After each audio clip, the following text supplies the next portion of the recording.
What if I told you that you spent your whole life running away from yourself, always trying to please, to fit in, to be liked by everyone? And yes, sure, everyone might be very happy with you.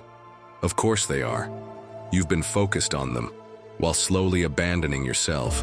The truth hurts, I know, but it sets you free. The Stoics already knew that. My friend, no one is going to live your life for you. Either you choose yourself today, or you'll stay stuck in a life that doesn't give you what you want.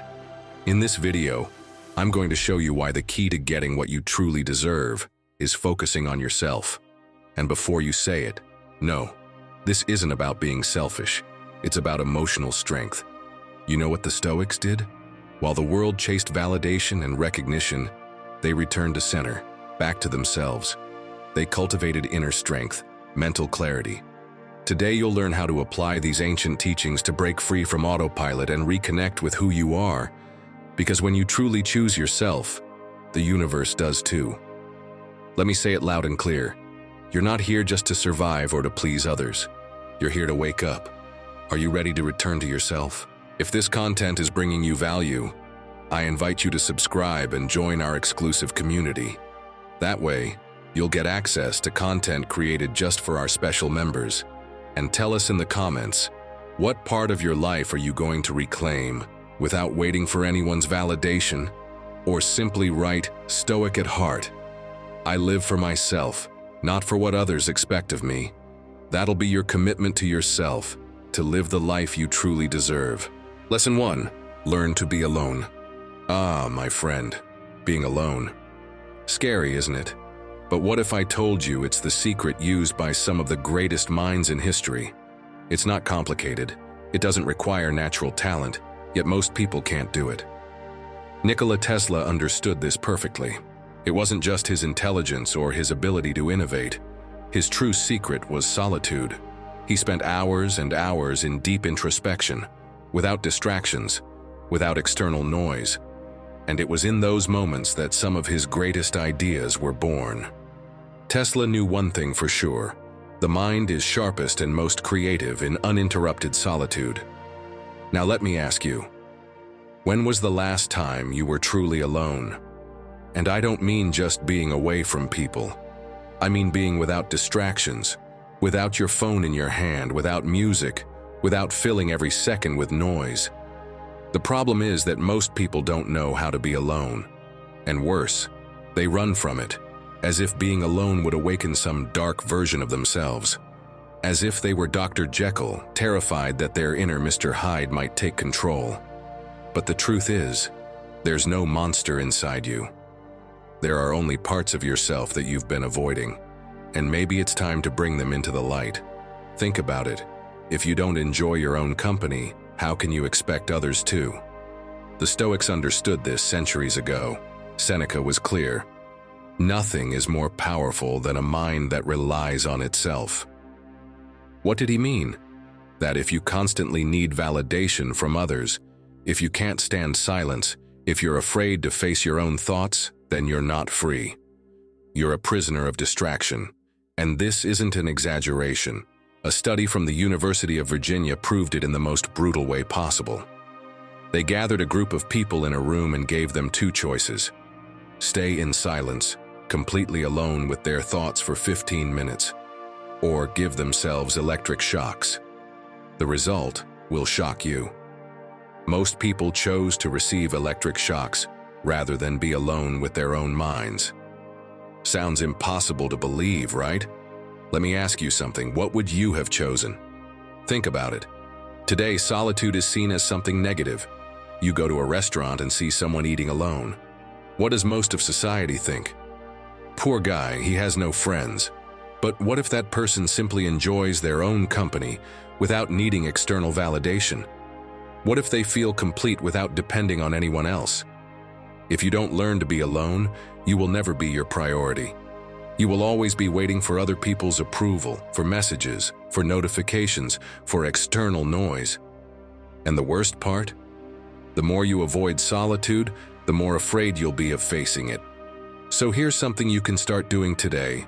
Try a silent day. Dedicate an entire day to yourself. free from external distractions. Turn off notifications, leave your headphones at home, and go for a walk without anything to distract you.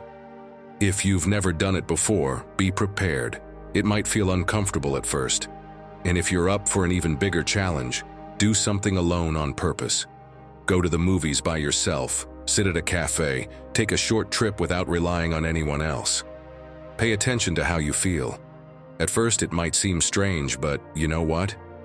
Once you learn to be alone, you'll find it harder to be around people. And if it feels too difficult, it's time to ask yourself some hard questions. Who am I when no one is watching?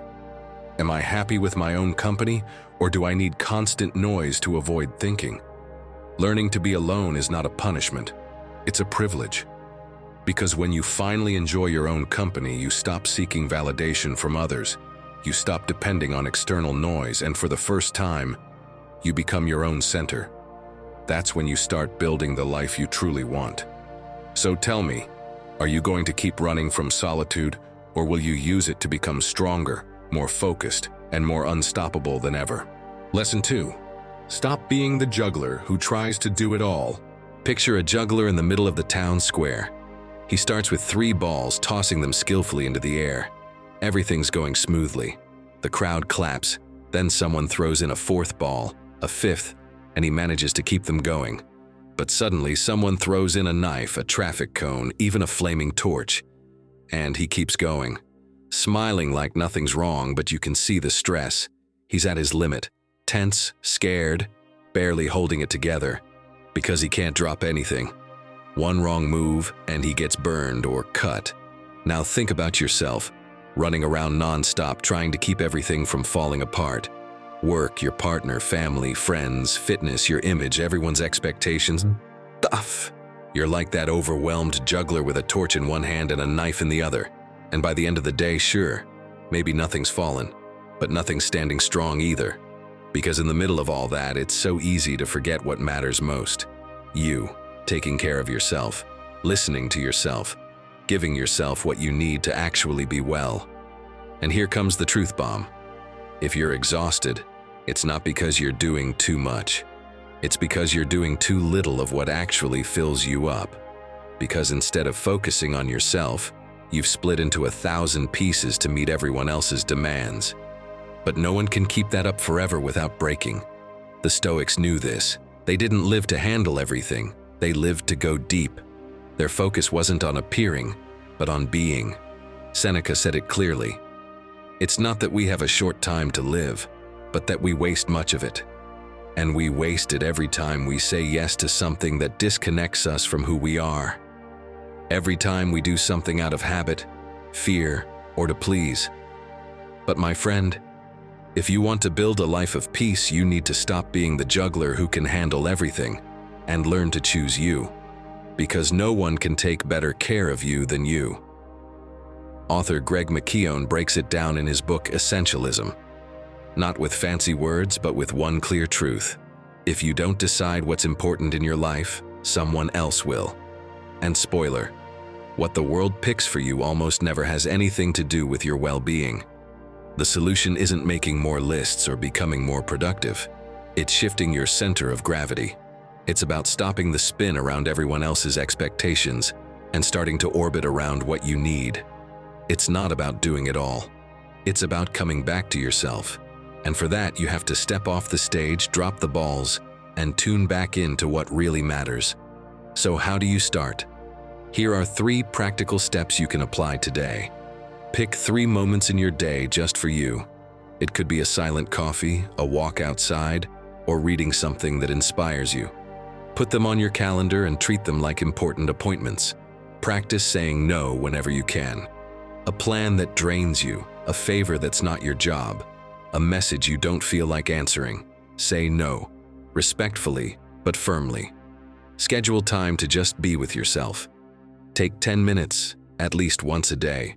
Turn off your phone, close your eyes and breathe. Do nothing, just listen, feel what's inside, and relax. Because no one came into this world to juggle forever. We came to be, to live, to choose ourselves, again and again. Lesson 3. Let the results speak. In a small room, lit only by the dim light streaming through the window. A man worked in silence. He spent hours observing, adjusting, perfecting every detail of his painting. He wasn't in a rush. He wasn't trying to impress anyone. Only he understood the magnitude of what he was creating. Day after day, he applied new layers of paint with almost obsessive precision. He studied the light, the anatomy, the subtle movements of muscles in a smile. While other artists announced their new works to the world, he kept his project a secret. He wasn't looking for applause. He didn't care about validation before it was time. His only priority was his work. Weeks passed, then months, then years. 4 years later, the masterpiece was ready. An enigmatic smile, a blurred background, a revolutionary technique. Leonardo da Vinci had dedicated thousands of hours to creating his painting, without distractions, without boasting, without seeking approval. While others talked, he worked. While others sought recognition, he sought perfection. And so, in complete silence, Leonardo da Vinci created the Mona Lisa. And you, what do you do? Do you announce your plans before you even start, or do you work in silence? It's happened to you before, hasn't it? How many times have you enthusiastically declared a new project, a life change, a goal? I'm going to start going to the gym. I'm going to write a book. I'm going to learn how to invest, and then nothing. Months go by and everything stays the same. But what if I told you it's not that you lack discipline, that your mind actually played a trick on you? Yes, you heard that right. There's a reason behind it. Every time you tell someone your plans, your brain releases dopamine. You know what that is, right? It's the same substance that activates when you actually accomplish something.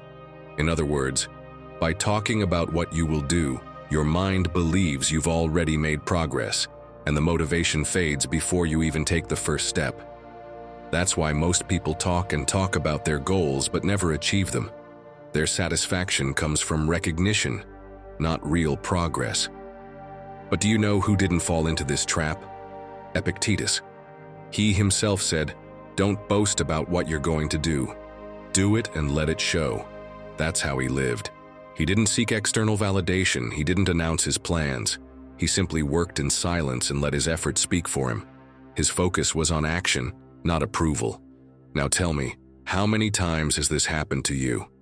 You decide that this time you're really going to get in shape. You buy gym clothes, take pictures, tell your friends. You get encouraging comments. You feel motivated. But when it's time to go, you don't feel like it anymore. Your brain already got its reward without doing the work. The same thing happens with any goal: learning a language, starting a business, changing habits. If you talk about it too much, you trick yourself into staying in the same place. So, are you ready to let the results speak for themselves? First, go into stealth mode. Don't talk about what you're going to do. Talk about what you did. Instead of announcing that you're going to write a book, write in silence and let someone see your finished manuscript one day.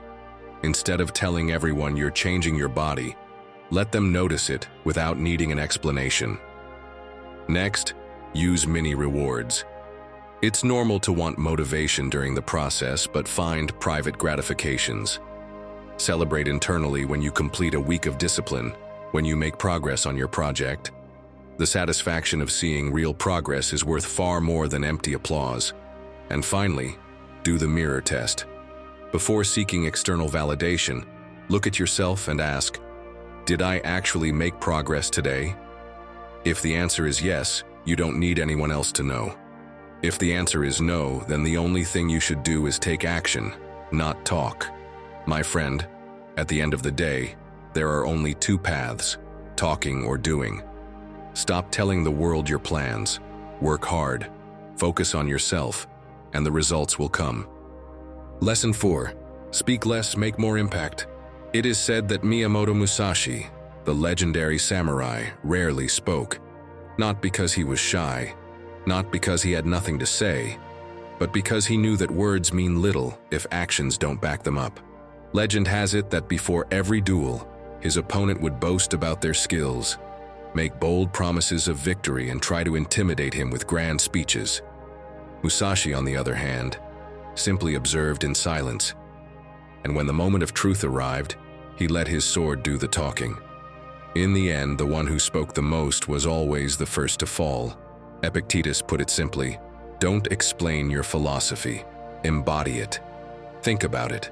What's the point of saying you're disciplined if you don't keep your commitments? What's the point of promising to change if you keep repeating the same habits? What's the point of talking about your plans if you never take action? Here's the uncomfortable truth. When you talk too much, you lose focus. You waste energy explaining what you will do, convincing others, seeking validation. And in the end, all you accomplish is distracting yourself from what really matters, taking action. Now imagine this. You have a brilliant business idea. In your mind, it's crystal clear, the name, the logo, the website, the marketing strategy. You can already visualize success, and every person you meet, you tell them with excitement, I'm launching my own business, it's going to be amazing, I'm going to revolutionize the market. Day after day, you keep talking about it. You make lists, watch videos, read about entrepreneurship. You feel like you're making progress because you're thinking about it all the time. But the reality, you haven't done a thing. You haven't built a product. You haven't made a single call. You haven't taken the first step. And the worst part? The more you talk about it, the more you feel like you're already on your way, like just saying it out loud is enough to make it real. But it's not. Weeks later, you see someone else launch a similar idea and you think, that could have been me. So do you really want to build something real? Or do you just like the idea of talking about it? Look, becoming your best self isn't about announcing what you're going to do. It's about doing it. Let your results speak for you. Don't tell people you're changing, let them notice. Don't announce that you're going to wake up early. Just do it. Don't explain that you've become more disciplined. Let your actions prove it. This isn't about hiding your progress. It's about focusing on execution instead of wasting energy on words. And beyond that, use fewer words and more presence. Listen more. Speak only when you have something meaningful to contribute. Instead of trying to impress with speeches, impress with your attitude. Because in the end, words come and go. But actions, they leave a lasting impact. Now tell me, do your words add value, or do they just fill the air? Because your best self isn't built with promises, it's built with actions. Lesson 5. Your biggest rival is yourself. Imagine this. You're in a boxing ring. The roar of the crowd pounds in your ears, the lights are so intense that you can barely see clearly. You feel the heat of the spotlights on your skin, the sweat on your forehead, the weight of the gloves in your hands. The bell rings, and with your heart pounding in your chest, you step forward. You scan the ring, looking for your opponent. You know they're there somewhere, waiting for the perfect moment to strike. But then, you realize something strange. There's no one in front of you. You blink, confused. You glance to the sides. The referee doesn't seem surprised. The crowd keeps cheering, but the ring is empty. And then, you see it. There, reflected in the ropes of the ring, in the shine of the sweat-covered floor. There's your real opponent. It's not your boss. It's not the economy. It's not a lack of opportunities. It's not fate, bad luck, or society. It's that voice inside your head. The one that tells you you're not good enough. The one that says you should put it off until tomorrow. The one that convinces you it's not worth trying because you'll probably fail. And here's the big question. How many times have you sabotaged yourself without even realizing it? Think about it. How many opportunities have you let slip away because you convinced yourself you weren't ready? How many projects have you abandoned because you believed you wouldn't succeed? How many times have you postponed something you truly wanted to do because you told yourself, now isn't the right time? The problem isn't the world. The problem isn't the competition. The problem isn't time. The problem is you. Epictetus knew this well. No man is free if he is not master of himself. So now tell me, are you in control of yourself? Because real freedom isn't doing whatever you want. It's doing what you know you need to do, even when you don't feel like it. It's getting up when every part of you wants to stay in bed. It's taking action when your mind tells you to wait. It's telling yourself the truth, even when you'd rather cling to a comfortable excuse. But let's be clear, this isn't easy. Imagine if Epictetus were alive today and met someone who wants to change their life without putting in any effort. Someone who wants to be fit, but instead of training buys miracle weight loss pills. Or worse, someone who signs up for a gym, pays the membership, and then never goes. What do you think Epictetus would say? Probably something like, "You're wasting your time and money. You want others to fix your life for you, but they aren't the problem. The problem is you. You are your own obstacle." And yes, this is hard to hear. But once you accept it, everything changes. Because if you are your worst enemy, then you can also become your greatest ally. So how do you win this fight? First, stop lying to yourself. Grab a pen and paper and write down 3 excuses you tell yourself every day. I don't have time. I'm not good enough. It's too late to start. Now look at them, read them out loud, and question them. Are they real, or are they just convenient excuses? Second, pick one, just one, and destroy it. If you say you don't have time, find 30 minutes. If you say you're not good enough, do it anyway. If you think it's too late, remember that every day you don't try is another day wasted. Remember, my friend, the real fight isn't against the world, it's against yourself. So tell me, are you going to keep battling imaginary enemies, or are you finally ready to look in the mirror and win the real fight? Because if you don't take control, you'll never become your best self. 6th lesson. Your attention is your greatest treasure. Ah, attention. That precious and rare treasure in our time. If before it was taken by a friend or your boss, now it's stolen by anything flashy with a notification. Every stimulus is like a silent thief. It doesn't hit you. It doesn't yell. It just slips in. And by the time you notice, you're no longer here. You're lost in a video, a story, a comment you don't even care about. You go to the kitchen for a glass of water, and 20 minutes later, you realize you're watching videos about how to survive on a desert island. And of course you tell yourself, just 5 minutes. But you stay for an hour. Your mind, instead of being with you, is wandering aimlessly down the alleyways of distraction. And the worst part is, while you're doing all that, you think you're resting.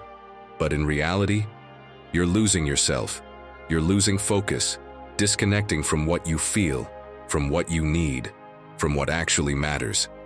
And then, of course, comes that emptiness, that quiet question at the end of the day, why do I feel this way?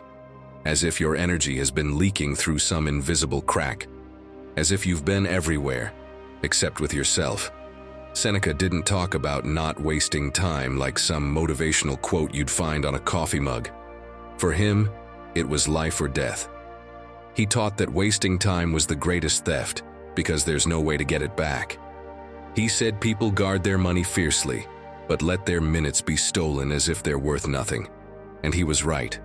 Today we protect our bank passwords, but not what enters our minds. We let every little notification interrupt us, as if our attention costs nothing, when it's actually worth everything. And I get it. Looking outward is easier than looking inward. Of course it is. But if you're here, it's because you want to return to yourself. You want to reconnect, to feel alive again, right? Then it's time to disconnect from empty distractions and come back to you. And modern psychology says the same. Neuroscientist Daniel Levitin explains that every time we jump from one task to another, like stopping work to check your phone, our brain pays a cognitive cost. It gets tired. It scatters. We literally become less efficient, more anxious, and more prone to mental exhaustion. And that's not even counting the emotional noise. Psychology calls it digital dopamine, that constant craving for new stimuli which makes you dependent, makes you a slave. But don't worry, it's fixable. Do this, and little by little you'll reclaim your focus. Start by keeping your phone out of the bedroom at night. It's a small gesture, but it makes a massive difference. Sleeping and waking without external noise helps you return to yourself, without interference. Next, give yourself at least 5 minutes a day without any stimuli. No music, No screens. Just you with you. Silence is uncomfortable at first, yes. But it's like a cold shower, unpleasant at the start, but it wakes you up inside.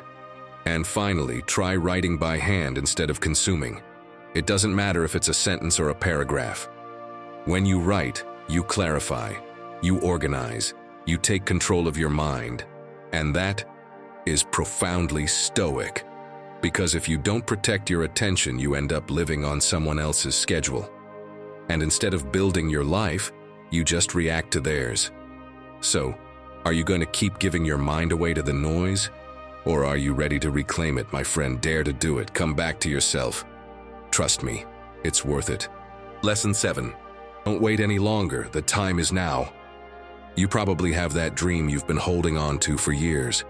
That trip you always say you'll take when you have time. That project that's been in your head for months. That life change that sounds amazing, but that according to you, just isn't possible right now. Why? Because you don't have enough money yet. Because your mom needs you close. Because work is crazy right now. Because. And meanwhile, you keep putting off what would actually make you happy.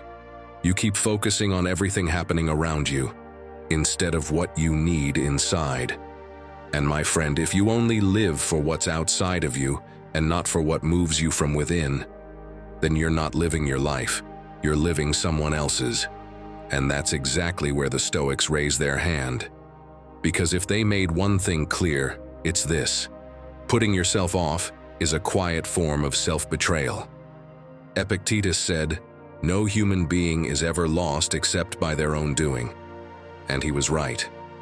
Every time you postpone yourself, every time you put yourself last, every time you ignore that inner voice asking you to act, you're losing you.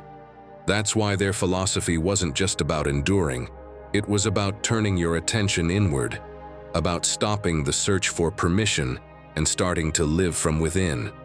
Because fulfillment doesn't arrive from the outside. It starts the moment you take responsibility for yourself.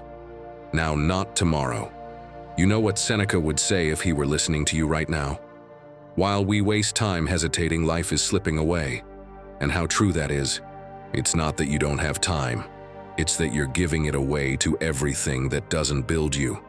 A Stoic doesn't need guarantees. They need intention. If something matters, if it feels right for you, you do it. Period. Even if everything shakes, even if you don't know how it's going to turn out. Because waiting for things to be perfect is just a fancy excuse to never begin. And if you're thinking, yeah, but I don't have everything I need, then hear this. Do you know Daniel Habif? Today he fills theaters and is one of the most listened to speakers in the Spanish-speaking world. But do you know how he started? Recording videos in his car. Literally. No lights, no fancy mic, no studio. Just him, his voice, and a phone propped on the dashboard. Today he sells books, tours the world, and speaks to thousands. And why? Because he didn't wait for perfect. He started with what he had, and look where that took him. So, my friend, what's your excuse today? Now it's your turn. What are you putting off? What part of your life are you leaving on pause, waiting for a moment that may never come? First, commit to one small action. Just one. Want to get in shape? Do 5 minutes of exercise today. Want to write? Open a doc and write even one messy paragraph. Want to change careers? Research a single alternative. Don't overthink it. Do something. Second, schedule a no excuses day once a week. A day where you force yourself to move forward, even if it's uncomfortable. Even if you don't feel like it. Even if fear is whispering in your ear that you're not good enough. And third, burn this into your mind. Make done is better than perfect your phone background. Not just a cute quote. Let it be the silent push you see every day, reminding you that yes, you can. That yes, it is worth it. That yes, you are capable. Because remember what Seneca said, life is not short, we just waste it. And if you keep waiting for the perfect moment, that moment will never come. But if you start today, even badly, even afraid, You're already so much closer to your real life than you were yesterday. Lesson 8. Just do it. Think about it. Just do it. That slogan you see on t-shirts, ads, and sports shoes isn't just a marketing phrase. It's a way of life. Because the truth is, most people don't achieve what they want, not because they lack talent or ability, but simply because they never start. How many times have you told yourself you're going to start working out, that you're going to eat healthier, learn a new language, start your own business? And yet, here you are, still waiting for the perfect moment, the day you feel ready, the instant when all the pieces magically fall into place. But here's the uncomfortable truth. That moment will never come. Richard Branson, the founder of Virgin, understands this perfectly. His #1 rule for success is to say yes before you're ready. Because if you wait until everything is under control, you'll never do anything. He's openly talked about how he's jumped into projects without having a clue how they would turn out. And that's the key. It's not about being perfect. It's about taking action. The Stoics knew this long before any productivity guru. Epictetus didn't spend hours explaining what he wanted to do. He just did it. That's why he left behind one of the clearest teachings. Don't explain your dreams. Make them happen. Because talking about what you want to do, planning it, analyzing it, none of that brings you even one step closer to achieving it. Only action does. Let me give you a clear example. Imagine you want to learn to play the guitar. You spend hours watching videos on technique, comparing guitar models, researching which strings are best. But at the end of the day, how many times have you actually touched the guitar? How many times have you placed your fingers on the strings and made a sound? Exactly. 0. This is where Newton's law of inertia comes in. And trust me, this makes sense. Newton said that an object at rest tends to stay at rest, and an object in motion keeps moving. And this applies to your mind too. If you keep waiting to feel ready, you'll stay still. But if you take the first step, no matter how clumsy, no matter how imperfect, it'll be easier to keep going. So if you really decide to learn that instrument, what's the right approach if you apply the just do it mindset? First, less theory, more action. Learn just enough to get started, but stop searching for the perfect tutorial. If you want to learn guitar, instead of watching 5 hours of videos on which one is best, buy whichever you can afford and start playing. Can you only dedicate 15 minutes a day? That's more than enough to learn a couple of chords and start practicing. And remember, no one started as an expert. Do it badly, but do it. The greatest musicians played horribly at first. The best writers produced terrible drafts before writing something great. The fastest athletes once tripped over their own feet. So what? Don't wait for perfection. Start, even if you mess up. Because in the end, my friend, the only thing that really matters is whether or not you do what you say you'll do. You can keep waiting, planning, and searching for the perfect moment. Or you can move now and work hard in silence. So tell me, are you going to keep waiting or are you going to make it happen? 9th lesson. Does it make you uncomfortable? Then you're on the right path. Tell me the truth. When was the last time you did something that truly made you uncomfortable? And I'm not talking about switching to a new Netflix series or trying a new dish at a restaurant. I mean something that genuinely pushed you out of your comfort zone. When was the last time you spoke in public even though your hands were shaking? Or got up at 5 in the morning to work on what truly matters? Or decided to face something that scares you instead of avoiding it? Because here's the thing. If you don't do things that make you uncomfortable, you will never grow. Most people think discomfort is a warning sign, like a stop sign in the middle of the road. But in reality, it's a compass pointing directly toward your growth. Every moment of doubt, every obstacle, every bit of tension is a sign that you're moving towards something greater. If you never feel that discomfort, my friend, it's not that you're on the right path. It's that you haven't even started walking. And no, you can't fool me. I know you avoid discomfort. How do I know? Because we all do at some point. We prefer what's safe, easy, and familiar. We want to improve, but without sacrifice. We want success, but without effort. We want to be stronger, but without facing resistance. Epictetus would tell you right now, don't wish things were easier, make yourself stronger. The Stoics understood that discomfort isn't a punishment, it's the fire that forges character. It wasn't about avoiding challenges, but facing them with the certainty that every obstacle overcome made them more resilient. Because the problem isn't that life is hard. The problem is that you're waiting for things to become easy before you take action. And that will never happen. Look at the case of David Blaine, the illusionist. When he decided to break the world record for breath holding, he wasn't a superhero. He didn't have supernatural abilities. He simply trained his body and mind to withstand 17 minutes without oxygen. 17 minutes. Now tell me that's not facing discomfort head on. You know what he did? Day after day, he pushed his body to the limit. He learned to ignore the urgency of panic, to control his heart rate, to endure the unbearable. And after immense suffering, he succeeded. He wasn't born with that ability. He built it. And you can do the same. You know why? Because science tells us so. Neuroscientist Wendy Suzuki explains it clearly.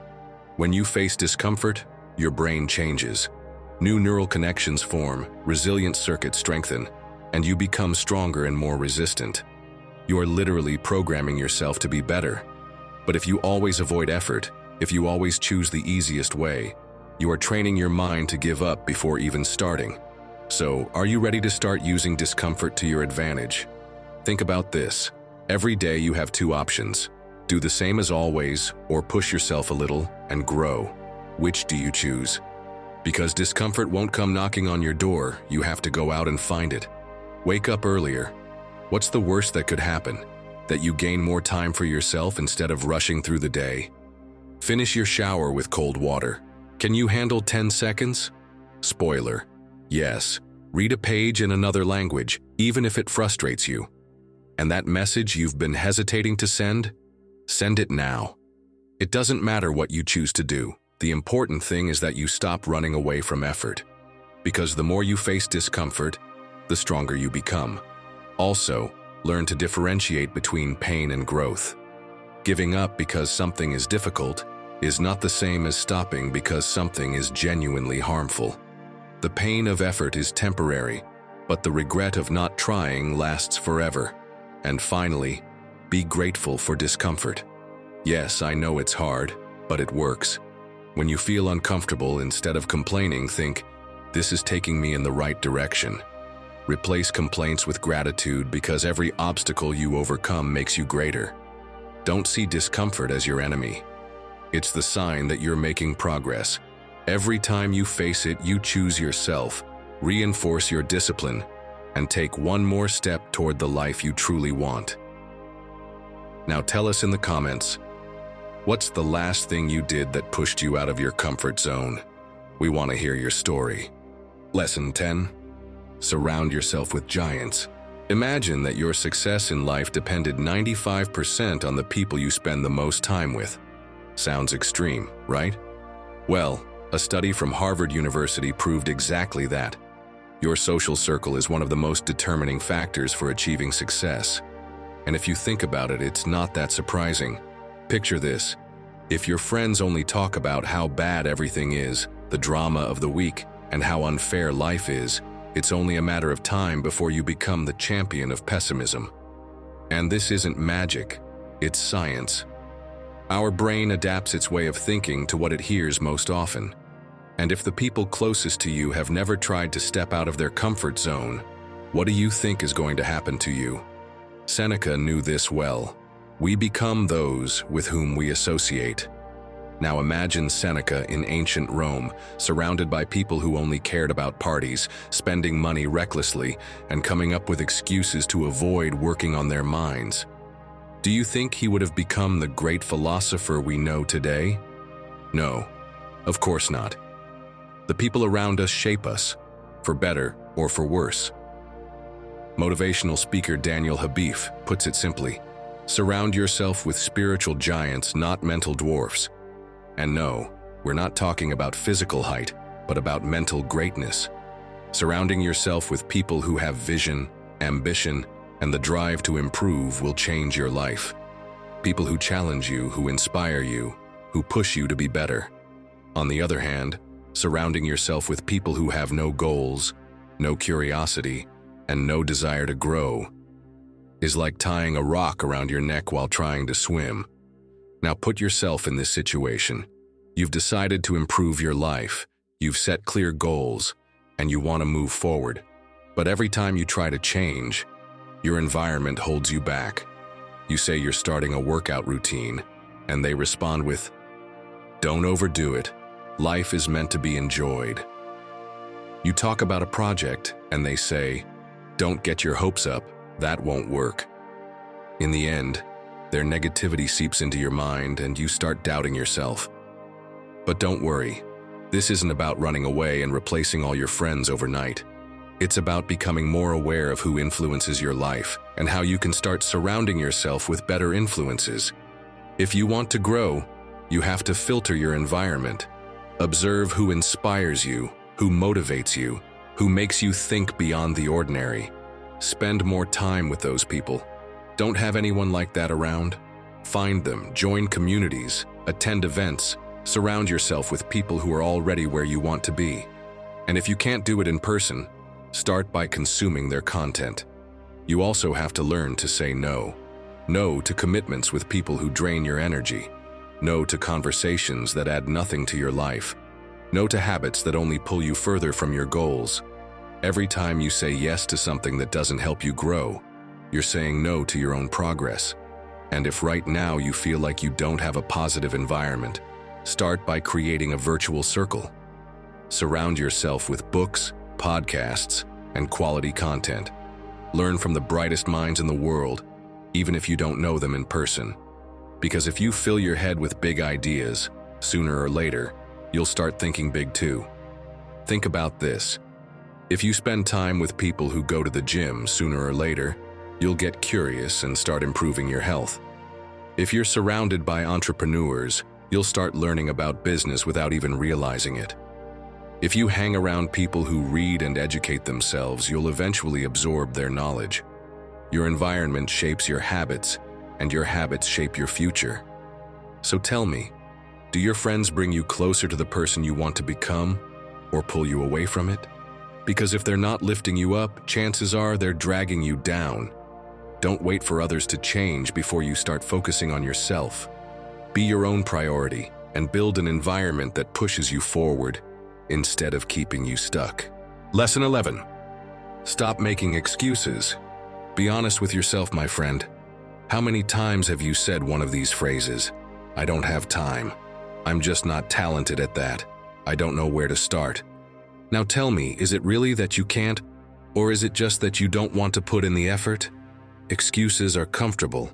They protect you. They make you feel good about yourself because they give you a reason not to do what you know you should be doing. But here's the truth you don't want to hear. They're lies, and worse, they're keeping you from becoming your best self. Think about what we talked about earlier regarding your body. If you don't take care of it, you don't move forward. Well, the same thing happens with your mind. It's like a muscle. If you don't use it, it weakens. And every time you make an excuse, you're making it weaker. Every time you say, "I can't," you're training your brain to give up before even trying. Do you know what psychology says about this? Your mind hates feeling conflicted. So when you know you should do something but don't, your brain looks for an excuse to make you feel better. This is called cognitive dissonance. It's not that you're lazy, it's that it's raining so I can't go to the gym. It's not that you don't want to study, it's that it's not the right time. It's not that you're avoiding change, it's that you're just not ready yet. Do you see how dangerous this is? You're not just avoiding effort, you're convincing yourself that you're making the right choice. But some people refuse to play this mental game. Look at Arnold Schwarzenegger. When he arrived in the US, he barely spoke English. He had every excuse in the world to stay in his comfort zone. But instead of justifying himself, he learned the language. Instead of complaining about his accent, he turned it into his personal brand. Instead of saying, "This is too hard," he did it anyway. And because of that, he went from being unknown to becoming a successful bodybuilder, actor, entrepreneur, and politician. Do you think he made it because he was lucky? No, of course not. He made it because he didn't allow himself a single excuse. Marcus Aurelius had it right. Stop debating what a good man should be. Be one. Excuses are the barrier between who you are and who you could be. If you keep feeding them, you'll never move forward. Now tell me, have you ever set a goal to learn a new language? You imagined it all. I'm going to learn French. In 6 months, I'll be fluent. You're motivated. You download an app. You watch a video about the best method. But then days go by and the excuses start showing up. I don't know where to start. I'm just not good at languages. You can't really learn without living in the country. And months later, you still can't even order a coffee in French. So, are you ready to stop making excuses and actually become your best self? First, you need to trick your own brain. Instead of saying, I don't feel like it today, try saying, okay, but just a little. Sounds silly? Try it. Are you mindlessly scrolling on your phone? Since I'm here, I'll open the app and do just one lesson. Driving somewhere? I'll listen to just a little bit of this French podcast. The interesting thing? Once you start, the resistance disappears. The hard part isn't doing it, it's starting. Another trick? The mandatory investment method. Every time you make an excuse, pay yourself for it. If you say, I don't have time to study today, put €5 into a savings account. At the end of the month, use that money for something that helps you grow. A course, a book, something that pushes you forward. This way, every excuse costs you something, and little by little you'll start eliminating them from your life. Every time you say, I can't, do something small to prove that you can. Every time you say, it's not the right time, take action right now. Every time your mind tries to justify itself, silence it with action. So tell me, did you train your mind today? Or did you just fill it with excuses? Because if you truly want to become your best self, you need to start challenging your own excuses. Because if you don't, no one else will do it for you. Lesson 12. No one owes you anything, but you owe yourself everything. Have you ever felt that burning frustration inside because the people you counted on weren't there for you? Like the world owed you something, for everything you've endured, for everything you gave, for all the times you stayed silent. And what did you get in return? Silence, absence, misunderstanding. Then that phrase creeps into your mind. After everything I did, this is what I get? Picture this. You come home exhausted. It's been a terrible day. No one asked how you were. No one acknowledged your effort, not at work, not in your family. You sit on the couch and something inside you explodes. Because deep down, you were hoping for something. A simple gesture, a thank you, a I see you. But it never came. So you get frustrated, you shut down, and you think, nobody appreciates me. But what if that is the problem? What if you've spent too long waiting for recognition instead of recognizing yourself? Marcus Aurelius lived surrounded by applause, but also by betrayal, political pressure, and constant conflict. And still, every night, he sat down to write. Not to complain, but to remind himself of the one thing that truly belonged to him, his mind, his character, his responsibility. In one of his writings, he said, do what nature requires of you. Don't be distracted by anything else. Tell me, what is it that life is asking of you? That you stop waiting, that you rise up, that you take the reins because everything else you can't control. Stop placing the reward outside yourself. Stop placing the responsibility for your life in someone else's hands. If what you do isn't appreciated, so what? The Stoics taught us that the only esteem we should ever need is our own. No one owes you eternal loyalty. No one is obligated to understand you all the time. No one is responsible for healing your wounds. That work is yours. And when you take that on, everything shifts. Tell me, what is it you think the world owes you? That promotion you were promised but never got? That partner who said they'd be there forever, then left without warning? Or maybe the recognition you've been waiting on from your parents since you were a child, and still hasn't come. We've all carried that feeling of injustice at some point. as if someone owes us for what we suffered, for what we gave, for all we endured in silence. But my friend, let me say it again. The Stoics knew. Life owes you no explanations, no rewards, no comfort. And the sooner you understand that, the sooner you reclaim your power. Because if you're waiting for others to give you what you deserve, you'll spend your life on pause, like you need someone's permission to move forward. And here's the spoiler. That permission is never coming. So it's time you start moving. Not out of resentment, not out of pride, but for you. Because as Marcus Aurelius said, what matters is doing what's yours to do, without getting distracted by the rest. And right now, what's yours is to stop waiting and start building. Do you see it now? The world might let you down, but you can't keep letting yourself down. Not again. Take note of this. Stop waiting to be rescued. No one's coming. That's your job. Take action, even if no one claps for you. The merit isn't in being seen, it's in not betraying yourself. And here's a key point. Make peace with the past, but stop using it as an excuse, because the day you realize that no one except you owes you recognition, that day, my friend, is when true freedom begins. Lesson 13. You are not missing anything. You're already complete. Sometimes we go through life feeling incomplete, as if life hasn't really started yet, because we're still waiting for something else. That dream job, the perfect partner, more energy, the right moment. You know what I call that? The almost syndrome. I almost went for it, or I almost got the courage. It's that mental trap that keeps you postponing your life, waiting for everything to fall into place. But meanwhile, the days go by, and you're still there, looking outward, feeling like something's missing, when in reality you already have everything you need to begin. It's like frantically searching for your phone only to realize, 20 minutes later, that it's been in your hand the whole time. That's how we move through life, looking for something outside that can only be activated from within. And this was something the writer Helen Hooven Santmeyer came to understand, though not right away.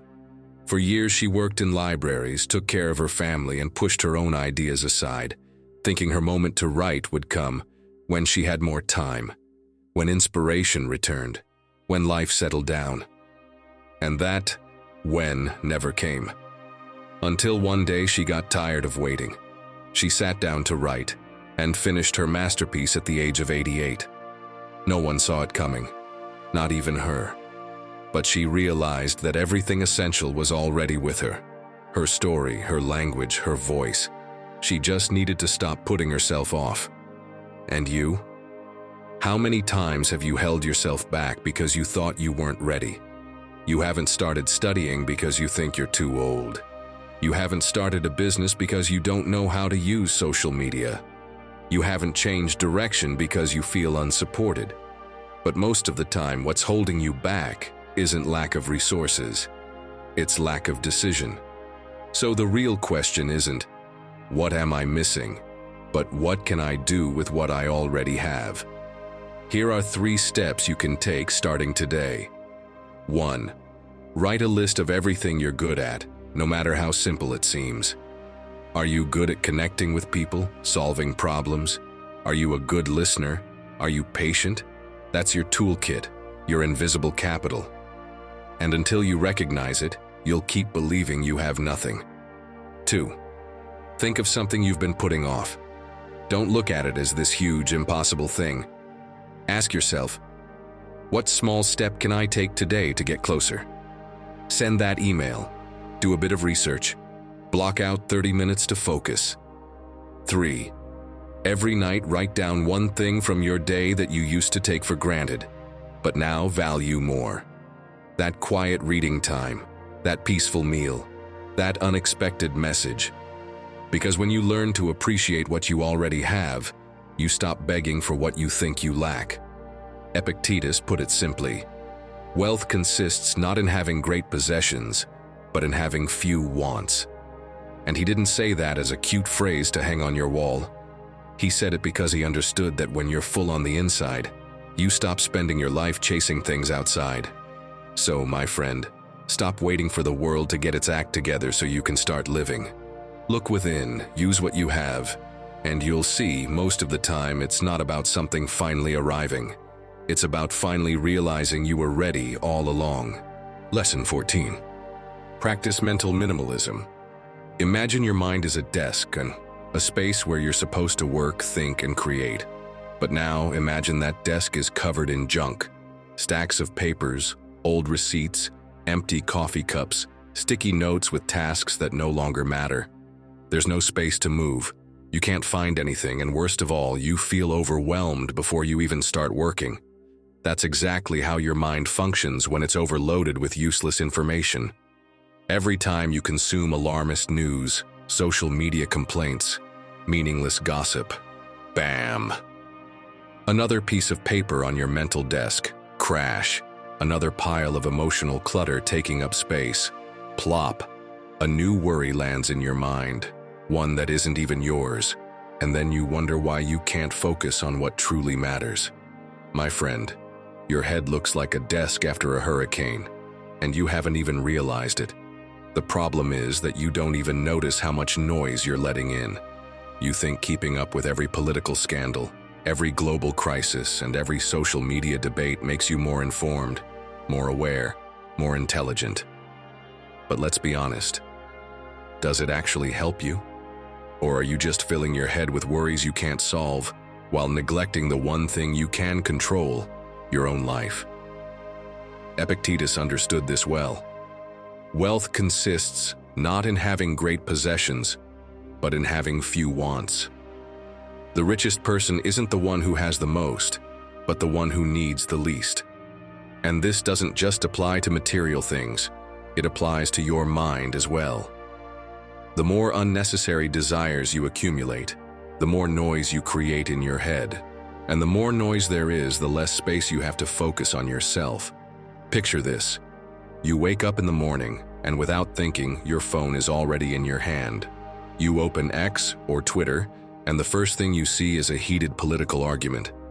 Then you switch to Instagram and find someone showing off their perfect life. Meanwhile, you haven't even made your bed.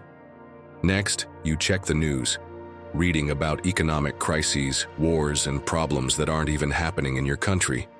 Without realizing it, all that negativity builds up in your mind. Anxiety, frustration, the feeling that the world is out of control. But in reality, the only thing out of control is your focus. Because while you're drowning in unnecessary information, you're ignoring the most important thing, your own life. This is exactly what happened to Matt D'Avella, a content creator who realized he was spending too much time consuming news, and it was stealing his peace of mind. So he decided to do something extreme, an entire year without watching the news. Nothing. No TV, no newspapers, no social media. Even his wife was forbidden from telling him any news. The result was surprising. His anxiety decreased, his focus improved, and he had more time for himself and his projects. And the most interesting part? At the end of the experiment, he realized that the truly important news always found its way to him. He didn't miss anything crucial. Do you see it now? You don't need to be hyper-connected to stay informed. So, how can you start decluttering your mental desk and taking back control? First, apply the rule of the 3 filters. Before worrying about something, ask yourself these 3 questions.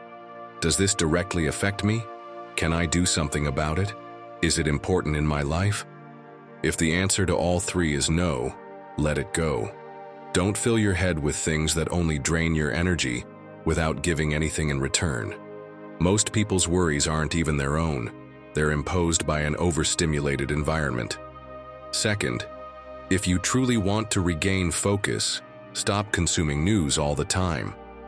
You don't need to know every political scandal or every global tragedy the moment it happens. Your mind isn't designed to absorb all the misery of the world without breaking down. And if something truly important happens, trust me, you'll hear about it. Third, surround yourself with quality information. Instead of filling your mind with toxic news and irrelevant gossip, ask yourself, how can I invest this time? Maybe by reading books that actually teach you something, learning new skills, or working on personal projects. Remember, a clear mind leads to a clear life. Now tell me, how much mental clutter have you been carrying around? Because until you clean up your mind, you won't be able to focus on the one thing that truly matters, yourself. Lesson 15. Erase the noise from your mind. Imagine walking into a crowded room. Everyone is talking at the same time. Some are arguing about politics, others are gossiping, and a few are shouting about products you don't need. The voices blend together, words overlap. You try to focus on just one conversation, but it's impossible. The noise is overwhelming. Now tell me, what would you do in that situation? Most likely you'd leave as soon as possible, because it's impossible to think in the middle of that chaos. So here's the important question.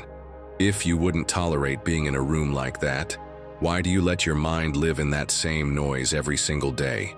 Because that's exactly what we do. We fill our heads with other people's voices. Social media, ping, notification, news, flash, breaking story. Messages, beep beep, ads, comparisons, criticism. Everything comes at us without a filter. And without realizing it, we're trapped in a storm of mental noise. And of course, noise is addictive. Psychologists explain it well. The more information we consume, the harder it is for our brains to filter what actually matters. We become restless, distracted, constantly overwhelmed. It's like trying to write on a blank page that's already covered in scribbles. Seneca knew this. He said, "Part of happiness is not wanting what you don't need." You don't need to know what an influencer had for breakfast. You don't need to read about the latest internet controversy. You don't need to fill every minute of your mind with irrelevant information. What you really need is clarity. A calm mind, one that's focused on you and on improving every single day. So, how do you break this cycle? I have a challenge for you. Try a mental diet. Imagine waking up and not grabbing your phone first thing. What can you do instead? Take a minute to stretch, take a deep breath, and just be present. Then have breakfast. Not with your phone in your hand, not with the TV on. Just you, your food, and silence. You leave the house. No music, no podcasts, no news playing in the background. Just the sound of the real world.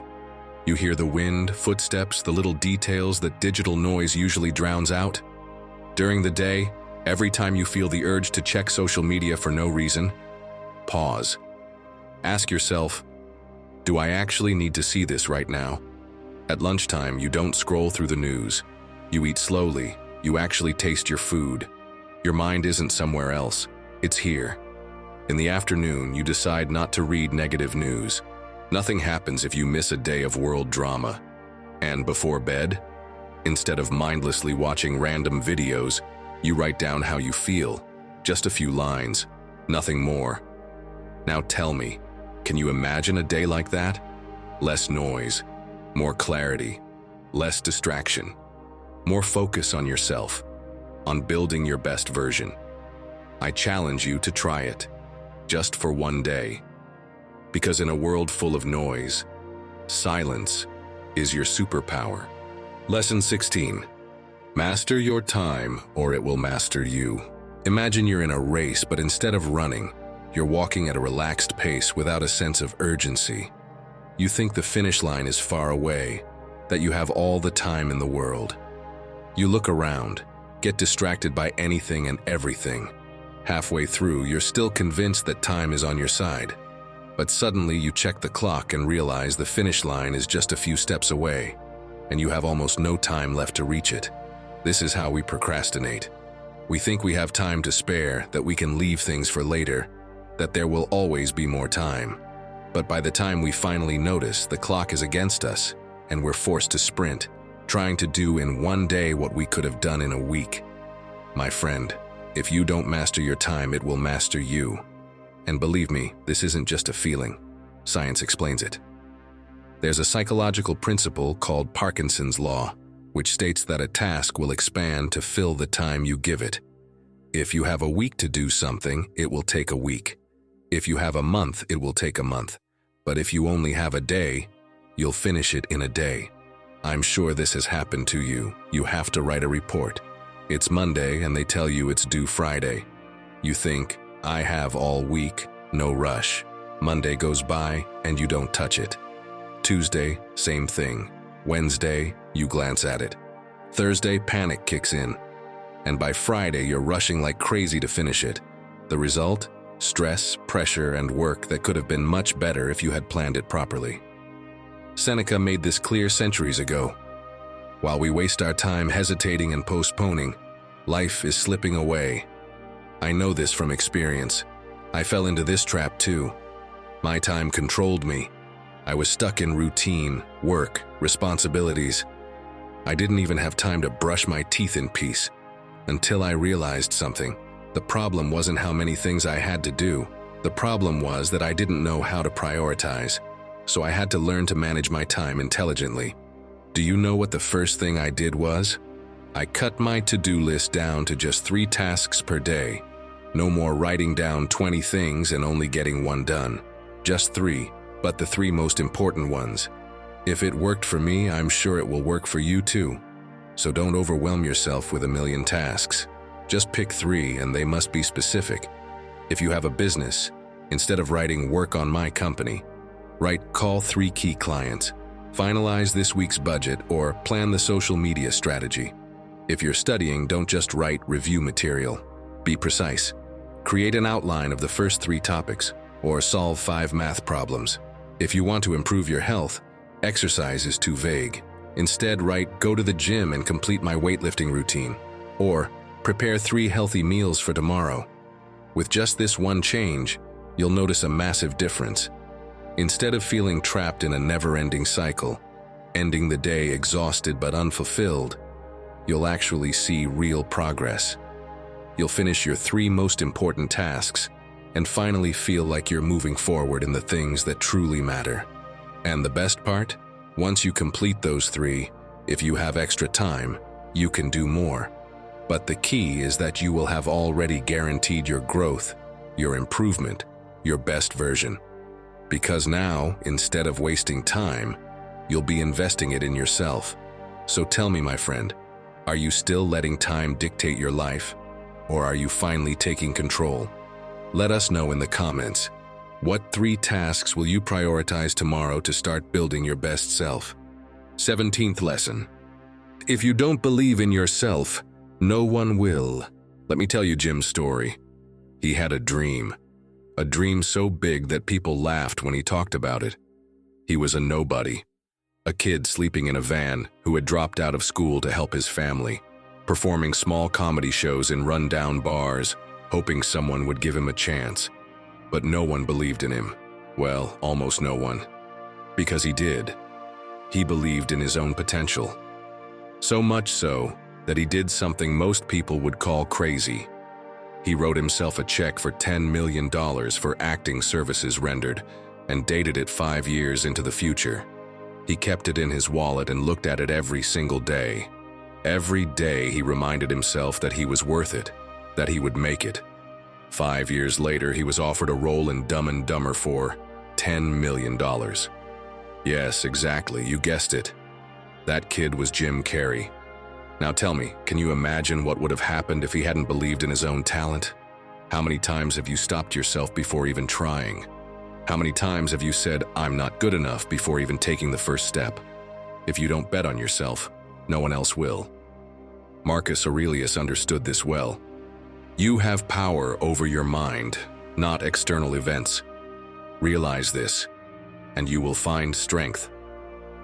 Think about it for a moment. What would have happened if Marcus Aurelius hadn't believed in himself?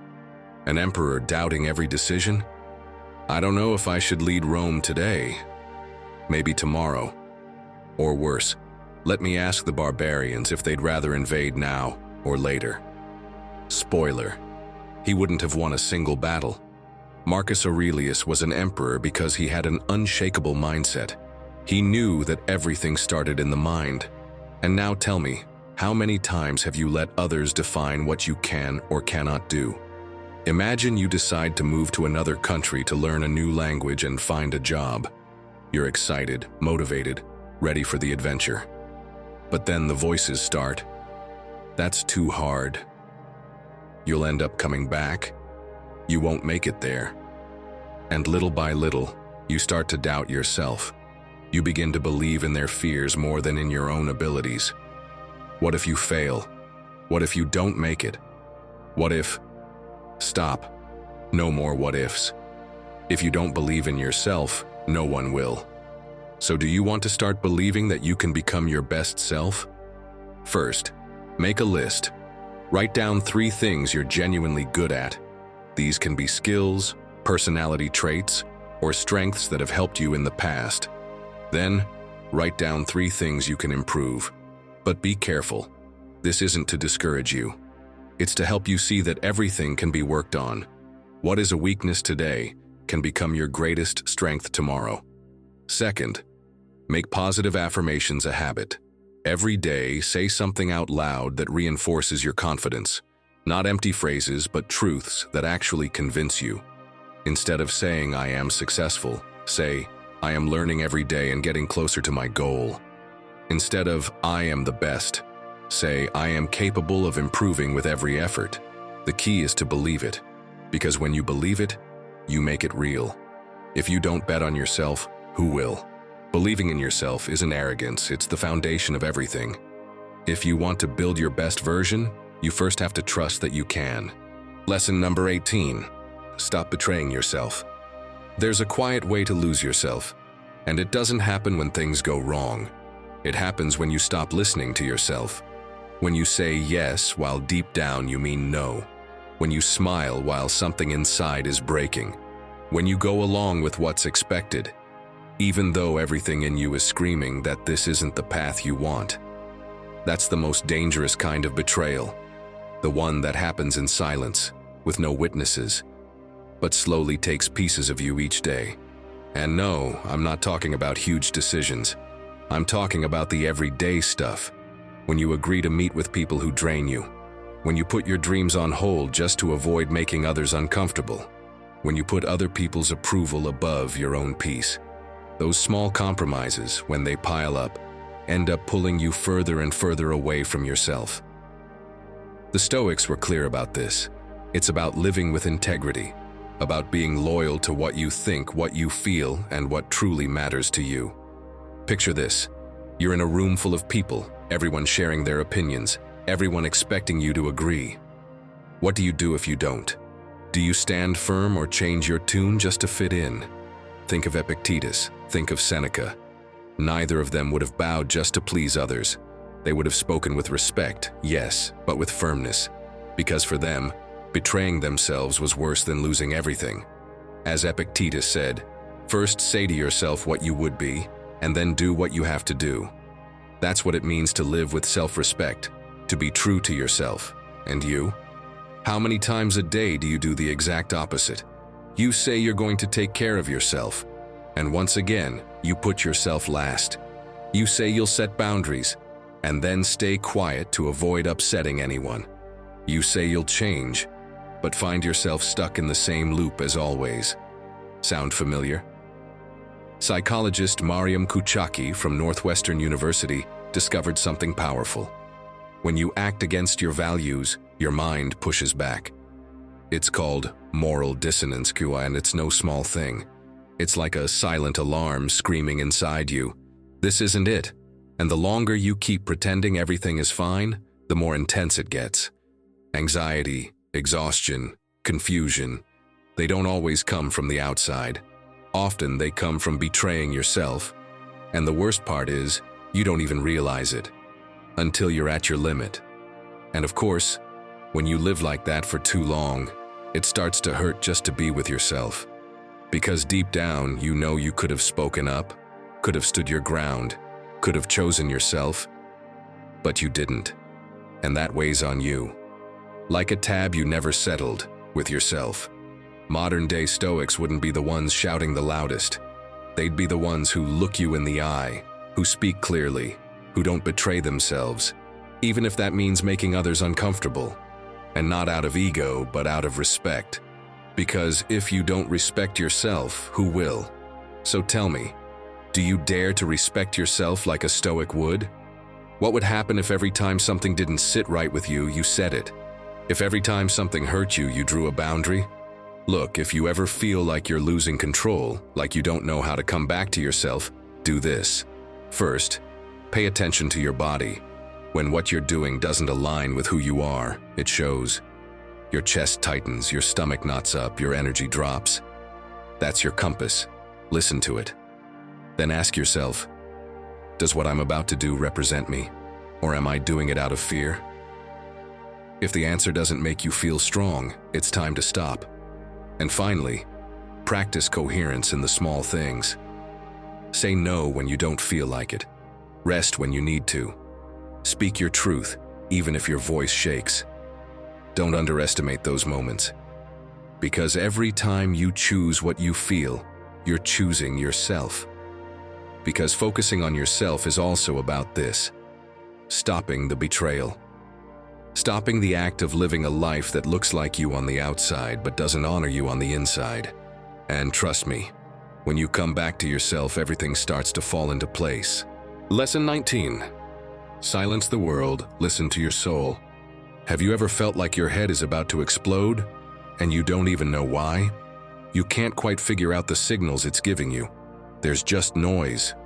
Nothing terrible has happened. No one's yelled at you. You're not in pain. There's no visible crisis. And yet your mind feels like a tangled web full of knots. My friend, that's your soul trying to speak, and you've got massive speakers plugged into everything except yourself. News, social media, notifications, gossip. All of that, yes, you notice. Because we live in the age of external noise, a world where everyone wants to be heard, but no one's listening to themselves. It's like living with 100 voices all talking at once, but none of them are yours. Just look around. On the street, how many people do you see walking while staring at their phones? In line at the supermarket, is there anyone looking anywhere other than that tiny screen in their hand? We act like it's normal, but it's not. Some people know more about their favorite influencer than they do about themselves. Ah, if Marcus Aurelius could see us now, if he saw us glued to the noise outside and completely disconnected from ourselves, he'd raise an eyebrow and ask, "Are you really trading your soul for that?" Because yes, as he himself wrote, perfect tranquility consists in the good ordering of the mind. But tell me, how can your mind be in order if you're trapped by everything external? Science communicator Marian Rojas Estapé calls it digital dopamine. That quick hit we get from checking our phone, giving us a shot of pleasure, that leaves us emptier afterward. Because we were born to be connected to ourselves, not to something outside. Our brains weren't built to handle constant stimulation, or to wake up and compare themselves to half the world, or to measure their worth by likes, filters, or what some stranger thinks. And I mean this seriously. You can't build yourself up if you're constantly focused on others.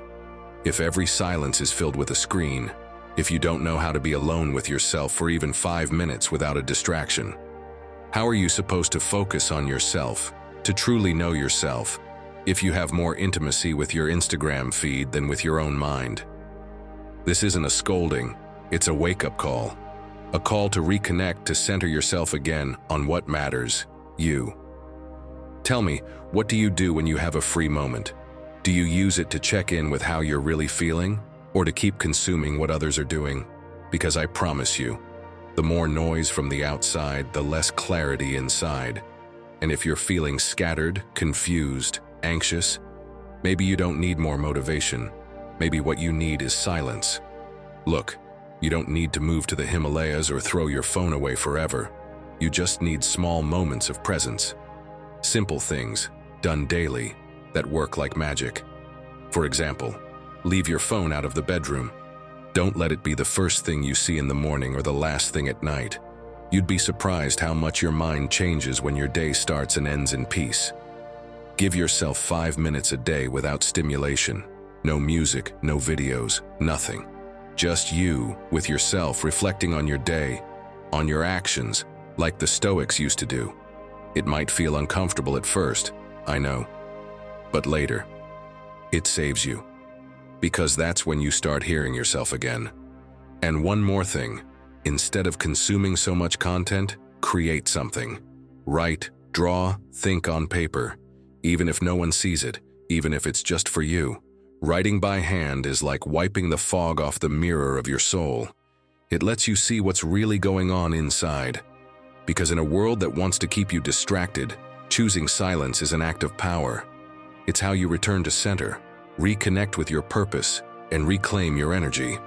So tell me, are you going to keep giving your peace away to outside noise, or are you ready to take it back once and for all? Write it in the comments if you're ready to reclaim your center. Leave. Starting today, I silence the noise and awaken my soul. Let's keep going. Lesson 20. Not everything deserves your energy. My friend, listen closely to this story, because it might open your eyes to where you're investing your energy. There was once an old man who lived in a village and was known for his unshakable calm. No matter what happened, he never lost his composure. One day, a young man, frustrated with his own life, decided to test him. He approached him and without warning started insulting him. "You're a useless old man. Your words mean nothing, and people only listen to you because they have nothing better to do." He spat angrily, expecting to see him lose his temper. But the old man didn't even flinch. He simply looked at him with a slight smile, and with total tranquility, asked him a question. "If someone offers you a gift but you don't accept it, who does the gift still belong to?" The young man frowned, not fully understanding the trap. "Well, to the person who offered it." The old man nodded. "Exactly. And the same goes for anger, envy, and hatred. If you don't accept them, they still belong to the one who brought them. I have more important things to put my energy into." The young man fell silent. He had never seen anything like it. He had always thought he had to respond to every provocation, defend himself, strike back. But there was the old man, immune to his poison, untouched, as if nothing had happened. And here lies the key, my friend. The old man didn't allow external forces to take control of his mind. He didn't let someone else's anger become his own. Because he understood the same thing Marcus Aurelius said centuries ago. If something external bothers you, it's not the thing itself that's the problem, but your interpretation of it. An insult only has power if you choose to accept it. A negative comment only affects you if you let it in. And the energy you spend fighting others is energy you could be using to build yourself. Let's be clear. How many times have you wasted time and energy on things that, if you're honest, don't add anything to your life? You argue with someone on social media over a post that isn't even yours. You get mad because your neighbor parked their car in a different spot, even though it doesn't affect you at all. You let a broken elevator ruin your day because you have to take the stairs, even though that extra movement might actually do you some good. And then, when it's time to focus on what truly matters, you have no energy left. Imagine your attention is like a flashlight. Wherever you point it, that's where your energy goes. If you spend your day shining it on small problems, pointless arguments, and meaningless worries, you'll run out of light for what truly matters. So, if you want to become your own priority, you have to start managing your energy like what it really is, a limited resource. First, apply the 30-second rule. Before reacting to something, stop, breathe, count to 30. Ask yourself if it's really worth spending your time and energy on it. If the answer is no, move on with your life. Second, practice strategic indifference. Ignoring isn't weakness, it's intelligence. Not everything deserves your response. Not everything deserves your reaction. If someone provokes you, if something irritates you, ask yourself, do I really need to engage with this? Most of the time, the answer will be no. And third, learn to let go. If something won't matter in 5 years, don't spend more than 5 minutes worrying about it. Seriously, stop and think about how many times you've stressed over things that days later, you don't even remember. Life is too short to waste energy on the irrelevant. Now think about this. If your energy were cryptocurrency, what would you invest it in today? Because if you keep spending it on arguments, complaints, and distractions, when the time comes to focus on yourself, you'll have nothing left. Lesson 21. You're wasting your time without realizing it. Tell me the truth, my friend. How many times have you said, "I don't have time" in the past week? How many times have you convinced yourself that your life is too busy to work out, read, learn something new, or start that project you've been dreaming about? Now tell me something else. How many times have you opened TikTok just for 5 minutes and ended up an hour later watching dancing dog videos? How many times have you opened YouTube with no real purpose and ended up watching a documentary about a lost tribe that has nothing to do with what you were supposed to do? No, of course not. The problem isn't that you don't have time. The problem is that you're giving it away without even realizing it. Marcus Aurelius made it clear, time is like a river. If you let it flow without meaning, you won't be able to get it back. And he wasn't just saying that. Despite being the emperor of Rome, with all the responsibilities that came with it, he still found time to write, reflect, and strengthen his mind. He didn't waste a single second on things that didn't bring value to his life. To him, every day was an opportunity for self-improvement, because he understood a truth that many struggle to accept. Time doesn't stop, it doesn't wait, and it doesn't come back. And here comes the harsh reality. Our society is lost. We are not like Marcus Aurelius. A study from the University of California analyzed how workers manage their time and found something alarming. On average, people waste 3 hours a day on unnecessary distractions. 3 whole hours.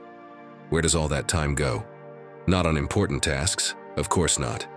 Instead, it's wasted on compulsively checking phones, jumping between browser tabs, or getting caught up in pointless conversations. If you add it up, that's over 1,000 hours a year completely wasted. What a loss. Think about this. You could have learned an entire language, read dozens of books, or built a business from scratch. But no, most people don't even realize that time is slipping through their fingers. And when they look back, they wonder why their life is still exactly the same. If you want to achieve something in life, you need to take control of your time once and for all, and focus only on yourself. Now imagine you decide to learn web design because you know that mastering this skill will open new opportunities for you. It could allow you to work independently, and who knows, maybe even launch your own business. You start motivated, you find a great course, you enroll, and that's when things get complicated. You finish work exhausted, you get home, you think about starting the course, but you decide to rest for a bit first. You grab your phone, watch a couple of videos, get distracted, and before you know it, the night is gone. Another day without progress. This is where you need a real strategy to stop wasting time and start making the most of it. Before going to bed, write down 3 key tasks for the next day. Not a never-ending list of impossible things, just 3. Watch the first lesson of the course, complete a practical exercise, and review design examples. If you complete those 3, the day was worth it. When it's time to start, avoid falling into the "I need motivation" trap. Use the 5-minute rule. Open the course and tell yourself, I'll just do 5 minutes, and if I want to stop after that, I will. But you already know the trick. Once you start, momentum will carry you forward. To avoid distractions, apply the Stoic Pomodoro method. Work for 25 minutes without interruptions, then take a 5-minute break. No checking your phone every 2 minutes, no, I'll just check 1 message. You create a real focus block, and when you finish, you'll feel like you actually made progress. Not only did you learn something new, but you also took a real step toward your future. Now tell me, how are you going to invest your time today? Write it in the comments. What are you going to focus on from now on to stop wasting time? Share it with us, because we're all on the same journey, and we can motivate each other.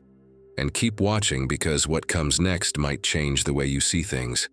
If you start today, a year from now, you'll thank yourself for making this decision. But if you keep putting it off, well, a year from now, you'll still be in the same place. It's your choice. Lesson 22. Train your mind. If you stop training a muscle, what happens? It weakens, it loses strength, it becomes soft. Now tell me, my friend, what do you think happens if you stop training your mind? Exactly. It fills with automatic thoughts, distractions, and negativity. Instead of working in your favor, it starts working against you. Marcus Aurelius explained it better than anyone. Your mind adapts to what you habitually think. As your thoughts are, so will your life be. And he didn't say this as a theory. He applied it every single day. While other emperors were consumed by anger, vanity, or fear of power, He trained his mind like a warrior trains his sword. Every morning he wrote in his journal, reinforcing the ideas he wanted to govern his mind. Patience, self-discipline, clarity. Before making any decision, he asked himself if he was acting out of impulse or reason. And when the pressure of ruling an empire threatened to consume him, he returned to the essentials. I can only control my thoughts and actions, nothing else. He didn't wait for his mind to be strong by nature. He trained it every day. And if the most powerful emperor in the world needed to do it, tell me, why do you think you don't? And I'm telling you this because I've experienced it myself. For a long time, others were my priority. If someone asked me for something, I dropped whatever I was doing to help. If I got a message, I answered immediately, no matter if I was in the middle of something important. I always put others ahead of myself. And let me tell you, my friend, it took its toll on me. Now I'm training my mind to focus on myself. And to be honest, it's not easy. I set small challenges for myself. If my sister texts me while I'm focused, I don't reply right away. I wait 10 minutes. I keep doing my thing without interruptions. And don't think I don't feel tempted to check or that I don't feel guilty for not answering. But I remind myself that if I want to achieve my own goals, I must be my priority. And you know what else I'm doing? Before filling my schedule with favors for others, I plan my day first. My goals come first. If something doesn't fit into my plan, it simply doesn't make the cut. I do this because I realized something. If you don't train your mind, you will lose your focus. And since I don't want that to happen to you, I'm going to give you a few tips. First, create a mantra that reminds you that you are your priority. It can be something as simple as, my time is valuable, or, if I don't take care of myself, no one will. Write it down and repeat it every morning.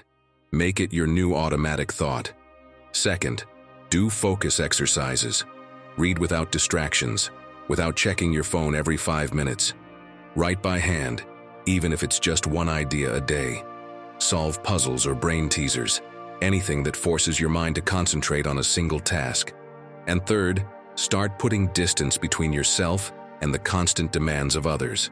If someone asks you for something, wait before responding. If you feel the urge to say yes immediately, breathe. Ask yourself, does this fit into my day, or am I saying yes out of habit? Think about it. If you don't train your mind, society will train it for you. And I guarantee you, it won't do it to help you reach your full potential. It will do it to keep you from focusing on yourself.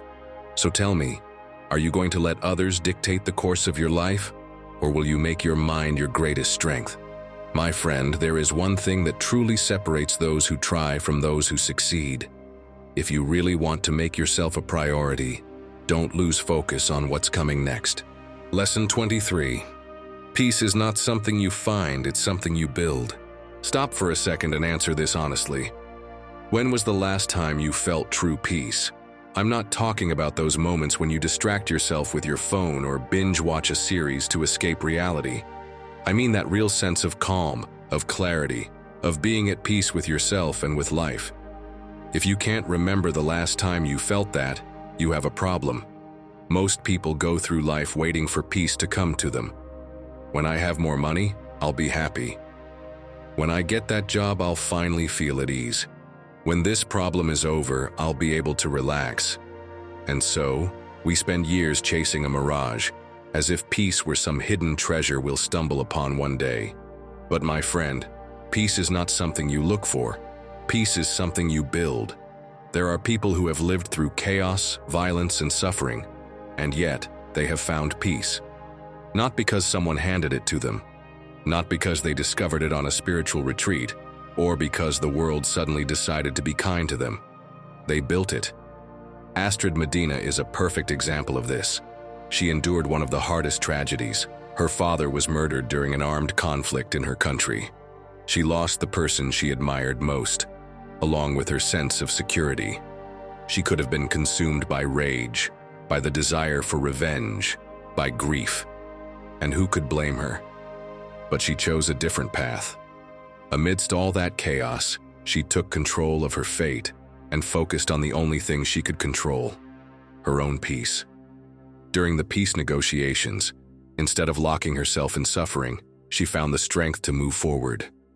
She became a coffee grower, worked tirelessly, and today, she is recognized for producing some of the best coffee in the world. She built her peace with every decision she made. Epictetus, the Stoic philosopher who was born a slave, understood this better than anyone.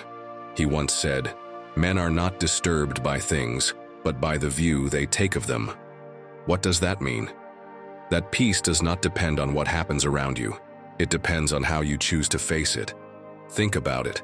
If Epictetus, as a slave, could find serenity within himself, what's stopping us from doing the same? Of course, we're not living in ancient Rome. We live in a hyper-connected world, flooded with information, stress, and mental noise. We say we want peace, yet we keep filling our lives with things that steal it from us. Thich Nhat Hanh, a Vietnamese Buddhist monk, explained this with a simple metaphor. Your mind is like a glass of water with dirt at the bottom. If you constantly shake it, the water becomes cloudy and you can't see clearly. But if you let it sit, the dirt settles and the water becomes crystal clear again. So tell me, are you letting your mind settle, or are you still shaking it with unnecessary worries? And here's another key question. Are you waiting for peace to come to your life, or are you doing something to build it? If it's the second one, then it's time to change things right now. First, create pockets of calm in your day. You can't find peace if you're surrounded by chaos 24/7. Set aside at least 10 minutes a day to sit in silence. No distractions, no notifications, no external noise. Let your mind breathe. Second, learn to let go of what you can't control. How many times do you stress over things that are completely out of your hands? Traffic, other people's opinions, the past, the future. None of that is yours to control. Instead of wasting energy on what's beyond your reach, focus on what you can manage: your attitude, your effort, your response. Third, practice radical gratitude. Most people seek peace by waiting for life to change, but peace comes when you choose to appreciate what you already have. Every day, find at least one reason to be grateful. And don't just go for the obvious ones. Don't just be thankful for food or shelter. Be thankful for the person who made you laugh, for that quiet moment of rest, for the hot coffee that gave you a pause in your day. Remember, peace isn't something you'll find in a distant place. It's something you decide to build every single day, with every thought, every action, and every choice, to become the best version of yourself. Lesson 24. Use your mind as your greatest weapon. Once upon a time, there was a warrior who owned the sharpest sword in the kingdom. It was said that he could cut through anything with a single strike. But over time, the warrior stopped practicing. Confident that his blade would stay sharp, he left it in its sheath. Months passed, years passed. One day, he was challenged to a duel. Certain of his skills, he drew his sword and attacked. But the blade was rusted, dull, useless. His greatest weapon, the one that had once made him invincible, had become dead weight. Now think about this. How many times do we do the same with our own minds? Your mind is like a sword. If you sharpen and use it daily, it becomes your greatest ally. But if you neglect it, it weakens, rusts, and becomes slow. Benjamin Franklin understood this better than anyone. And believe it or not, he wasn't born a genius. He became one of the greatest minds in history because he trained his mind every single day. He had a plan: read, write, analyze, debate with himself. Not because it was easy, but because he knew that without effort, he would never achieve anything great. Sometimes I wonder if he read Epictetus when he said, "Only an educated man is free." The Stoics knew this well. Knowledge isn't just about learning more facts. It's the key to independence. Whoever controls their mind, controls their life. But those who leave it at the mercy of distractions, laziness, and mindless noise become prisoners of their own limitations. Maybe you haven't noticed, but every time you let your mind run on autopilot, every time you spend hours consuming pointless content, every time you avoid a challenge because it's too hard, you're weakening it. Over time, words start slipping away. You struggle to remember names. You become slower at solving problems. And one day, you realize Your mind isn't what it used to be. Mel Robbins, one of the most direct speakers on mental discipline, says the problem isn't that you don't know what to do. It's that your brain is wired to protect you from effort. Every time you try to start something difficult, your mind immediately comes up with an excuse. Yes, those same excuses we talked about earlier, but luckily, you already know how to control them. So if you want to turn your mind into your most powerful weapon, you need to train it. First, use the 5-second rule. The next time you hesitate to do something important, count down 5, 4, 3, 2, 1, and just do it.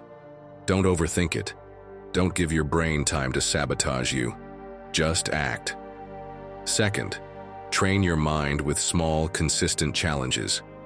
Every day, do something that pushes your mental limits. It can be as simple as reading an article on a new topic, solving a puzzle, or memorizing a phrase in another language. Whatever it is, just do it. Lastly, strengthen your critical thinking. Don't settle for the first piece of information you hear. Question it. When you read or listen to something, ask yourself, does this make sense? How can I apply this to my life? Are there other perspectives? The more you train your mind to analyze, compare, and reflect, the sharper it becomes. Knowledge isn't about collecting facts, it's about knowing how to use them. So tell me, my friend, are you sharpening your sword, or are you letting it rust? Remember, just like your body, your mind is the one thing that will always be with you. It's the most powerful tool you'll ever have to achieve everything you want. Use it well. Lesson number 25. Do you know where you're headed? Yes, I know. It might sound like a silly question, but it's not. Do you remember what happened to the Titanic? It was the best cruise ship in the world, the most beautiful, the biggest, the most powerful. They said it was unsinkable, but we both know how that turned out, right? A simple navigation error sent everything overboard. That mistake, so small on the surface, ended up sinking it. Don't let the same thing happen to you. Because yes, just like the Titanic, you might have a shining image on the outside, a life full of achievements, applause, and recognition. But if you don't know where you're headed, you'll crash into your own iceberg. And no, you don't have to be sinking to realize it. You just have to start paying attention. Tell me the truth. Haven't you ever felt like everything looks fine on the outside, but inside, it's a different story? You go through the motions, do what's expected, but deep down, something feels off. Like you're on autopilot, moving forward without knowing if you're actually heading toward what you want, or just toward what you've been told you should want. Like the Titanic, confidently sailing forward, but unable to avoid its own catastrophe. How much longer are you going to keep going with a course you didn't choose? Because even if the ship doesn't sink today, the emptiness only grows deeper. As Carl Jung said, your vision will become clear only when you look into your heart. Who looks outside dreams. Who looks inside awakens. And he couldn't have been more right. We're trained to look outward, to compete, compare, produce, to be that gleaming Titanic that dazzles all the other ships but never stops to check if it's actually headed in the right direction. Picture yourself for a moment every morning. You wake up, and the first thing you do is check your phone. Messages, emails, notifications. Then you rush through breakfast, thinking about what needs to get done, what people expect from you. Hours pass, and you haven't asked yourself even once, what do I want today? Why am I doing this? And of course, by the time night comes, it all feels like chaos. You were busy, but not present, rushed, but directionless. Sound familiar? And honestly, we've all been there. Have you ever felt like the world is collapsing on top of you? Everything comes at once. Calls, tasks, demands. And there you are, running without pause. In those moments, you've got two options. Keep swallowing it all without thinking, mind burnt out, heart asleep, or stop. Yes, stop for just 5 minutes. Go for a walk, let the sun hit your face, look up at the sky. Ask yourself, what do I need right now? Because between the noise and the calm, you can always choose the path that brings you back to yourself. Marcus Aurelius, Emperor of Rome, surrounded by war, political chaos, betrayal. And still, every morning he'd take a moment to write in his journal, to remind himself who he was, what values guided him, what kind of man he wanted to be. "The life of each of us is what our thoughts make it," he wrote. And he wasn't speaking from theory, but from the battlefield, from the heart of chaos. Even he who ruled an empire needed to return to his center. So what about you? Don't you think you could use that moment of clarity too, before you crash into yourself? Try it. Copy Marcus Aurelius's most powerful habit. Every morning, write down what you want to build with your day. Just one sentence. You don't need a 100-page journal. Just one clear intention to remind you of your course. You can also pause for 5 minutes at midday and ask yourself, am I going in the right direction, or am I just rushing ahead with no real purpose? That simple check-in might save you from another chaotic day. And above all, listen to your intuition more than to other people's opinions. If your inner compass is off, it doesn't matter how many external maps you follow. You'll never reach your true destination. Focusing on yourself isn't selfish, it's self-mastery. It's taking control of your life before someone else does it for you. Because if you don't know where you're going, any distraction can throw you off course. Any careless moment can be the iceberg that sinks you. Now, my friend, if you're ready to set a new course, go ahead and write in the comments. Starting today, I'll be the captain of my ship. That will be your commitment to yourself. Lesson 26. If you neglect your body, you lose the battle. It's Monday morning. Your alarm goes off, and without thinking, you hit snooze. Just 5 more minutes, you tell yourself, but those 5 minutes turn into 20. When you finally get up, your body feels heavy, your mind is foggy, and you have no energy. You drag yourself to the kitchen and make a double coffee, hoping it'll wake you up. But nothing. You get to work, and before you've even started, you're already exhausted. As the day goes on, by mid-afternoon, you're done. You can't focus, everything feels like a chore, and exercising? Not today, maybe tomorrow. Maybe it's not exactly like this for you, but how many times have you felt drained, sluggish, and unmotivated? And the worst part? You think it's normal? Spoiler, it's not. Do you know what's wrong? You're neglecting your body. Your body is the foundation of everything. If you don't take care of it, it doesn't matter how many goals you have or how badly you want to change your life. You won't get there. Because when your body doesn't cooperate, everything else falls apart. But don't worry, my friend. You're not alone in this. And as always, the Stoics had something to teach us. No surprise there, right? They understood this centuries ago, long before we did. For them, health wasn't a luxury or something secondary. It was a fundamental pillar of excellence. They knew that the body and mind are one. Like the wheels of a bicycle, if one breaks, you don't move forward. You can't aim for mental strength if you're physically falling apart. You can't expect your mind to function if you're not giving your body the right fuel. Look at the example of Loida Zabala. At 11 years old, she lost mobility in her legs. Her life changed overnight. She could have given in to self-pity, convinced herself that there was nothing left to do, that her life was defined by tragedy. But she didn't. She chose to fight. She chose to get stronger. She chose to push her limits and prove that, even when the body is limited, it can still be trained, cared for, and developed. Today, she's a weightlifting champion, representing her country in international competitions. She is living proof that your body doesn't have to be an obstacle. It can be a tool to become your best self. And now tell me, what's your excuse? You don't need to train like a professional athlete, but you do need to do the basics. Think of your body as a car. You can have the clearest destination in the world, but if the engine is broken, you're not getting anywhere. If you're constantly tired, if you have no strength, if your mind shuts down halfway through the day, then your engine is failing. And if the engine is failing, it's because you haven't taken care of it the way you should. Now imagine I give you 2 choices. The first path, you keep living like this. You wake up tired, rely on coffee to function, go through your day drained, with no energy, no motivation. Fatigue piles up, your mind slows down, You lose interest in things you used to enjoy simply because you don't have the energy for them anymore. Days turn into weeks, weeks into years. But the second path? Here, you make a decision. Not a drastic change, not extreme sacrifice. Just one small action to start winning this battle. Which one do you choose? I already know you'll pick the second. So, how do you do it? Starting tomorrow, move. It doesn't matter how, when, or where. Just move. Do whatever works for you. Do you like walking, dancing, swimming? Then do it. And I know what's coming. The usual excuses. I have too much work.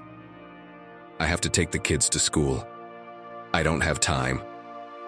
Relax. I'm not asking for much. Just go for a 10-minute walk. Seriously, you can't find 10 minutes? It's not hard. And do it again the next day, and the next, and the next. Before you know it, your body will start asking for it. You'll notice you have more energy, you sleep better, and your mind becomes sharper. Second step, improve just one thing in your diet. Don't jump into extreme diets. Don't cut everything out at once. Don't overcomplicate it. Just pick one habit and improve it. Do you drink too little water? Have one more glass a day? Do you eat too many processed foods? Cut back on just one thing. You don't need to change everything overnight. But you do need to start, because if you don't start, nothing happens. Remember what Seneca said, "If we do not take care of our bodies, our minds will also weaken." This isn't about being perfect. It's about doing the work. Consistency is the key. A little movement each day turns into energy. A small change in your diet turns into clarity. One single step in the right direction makes everything else easier. Lesson 27. Learn to be alone without feeling lonely. You're at home. Total silence. You check your phone. Nothing. You step outside, see groups of friends laughing, couples holding hands, people caught up in their own worlds. And there you are, feeling lonelier than an umbrella in the desert. But wait, why does being alone have to be a bad thing? The philosopher Schopenhauer once said that people fear solitude because they can't stand their own company. And it's true. Many avoid being alone because facing themselves can be terrifying. But listen, learning to be alone without feeling lonely is a powerful skill. It's in those moments of solitude that you can truly discover who you are and work on becoming your best self. Marcus Aurelius understood this well. Nowhere can man find a quieter retreat than in his own soul. Think about it. He was an emperor, surrounded by advisors, armies, an entire empire at his disposal. And yet, he knew that real peace didn't depend on anything external. It was something internal, something built from within. Now tell me, do you find yourself needing music, social media, or any kind of distraction just to avoid silence? You're not alone. Our brains are wired to avoid discomfort. We seek company, noise, and constant stimulation because being alone with our thoughts can be uncomfortable. But here's the twist. That discomfort is the key to growth. So how do you go from feeling lonely to actually enjoying your own company? Here are 3 ways to do it. First, take yourself on a date. Sounds weird? It's not. Plan an outing like you would for a best friend or a partner. Go to your favorite restaurant and actually enjoy each bite. No scrolling on your phone. No hiding behind distractions. Just be in the moment. Second, do something alone that you'd normally do with company. Does going to the movies alone sound awkward? Having coffee at a cafe without someone sitting across from you? Do it. You'll realize that no one is paying as much attention to you as you think. And in fact, it's liberating to do what you enjoy without depending on anyone else. Third, use solitude to understand yourself better. Write. Not on social media, not on WhatsApp. Write for yourself. Jot down how you feel, what you think, what you want to improve. You'll see that when you learn to listen to yourself, you stop needing so much external noise. Remember this, solitude is not a punishment, it's an opportunity. If you learn to enjoy it, you become stronger, more independent, and most importantly, you become the best company for yourself. My friend, you've made it this far. You've absorbed every lesson, strengthened your mind, your discipline, your confidence. But there's one more thing.